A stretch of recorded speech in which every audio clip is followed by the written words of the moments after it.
just really enjoy about your interviews, Lee, are how honest you are in a really refreshing way. Where does that come from?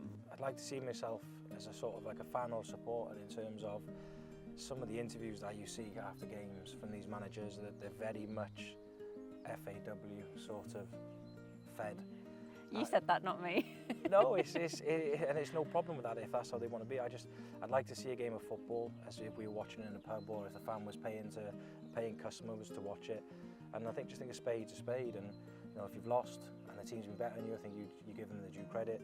And obviously, if you've had a good result or a good performance, I think it's equally the same to make sure that you're able to praise your team as well.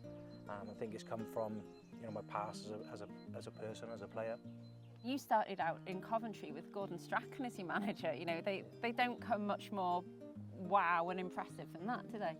Yeah, I started off young. I had to move away from a very early age. You know, that's one of the reasons why I manage the way I do now, because back then, I think that was 1998, managers didn't really have any emotional towards people.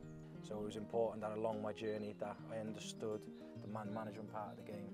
And it's people first and the players will follow second, and that's the really good balance that me and Evo's got. Evo's a really top coach. Some of the things he does is amazing, and I look at him sometimes in awe really of a coaching aspect, but then to the flip side of it, you also need what I bring to the table, which is very much man management.